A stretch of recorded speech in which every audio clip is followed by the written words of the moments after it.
McCleary would always want a name or two or three, and he got them. A lot of the people he got who'd been in films for years were eager to do revive their film careers, and he got major stars to come and do, but usually quite good things, really quite excellent things. I did an early Gore Vidal play, which he'd written for television, and say, Philco Goodyear Playhouse, and we did a kind of retread of that on Matinee Theater. So we had some excellent material with some wonderful people. I worked twice with Zsa Zsa Gabor. She was a great favorite, and she was at the height of her flamboyance at that point. And what she was attracted to mainly was when I offered her the first script. They would say in the casting session with McCleary that he said, I would like so-and-so and so-and-so and so-and-so.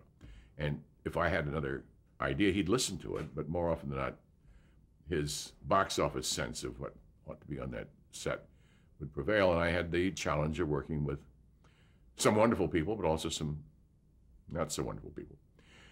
But my experience with Zsa Zsa was worth everything because she was such a character. She was famous for her dithery kind of wonderful remarks and her flamboyant love life and her glamorous Hungarian ways with clothes. And she took this one show because she had have a chance to do 5 costume changes in the course of an hour.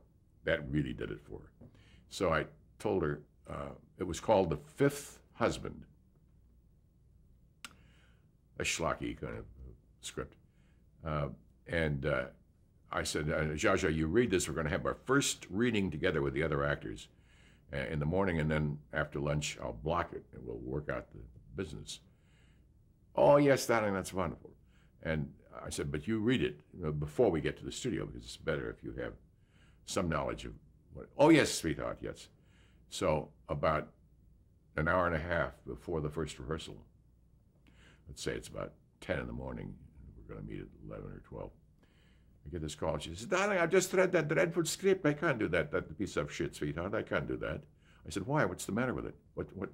She says, well, first of all, that dreadful title, that The Fifth Husband. She said, my lover, my sweetheart, Porfirio Rubirosa. Ruby is a very dear, sweet lover friend of mine, but he had to marry that old whore Barbara Hutton for her money, And I understand that perfectly. But he would have been, if we married, the fifth husband, and people will make such nasty, filthy connections that I can't have that. He said, you have to. I said, so it's the title.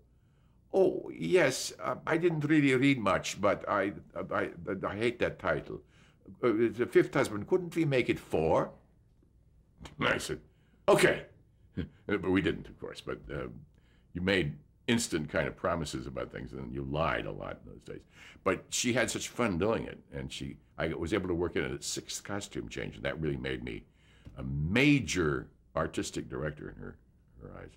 So she came back and she did another one, The Europeans.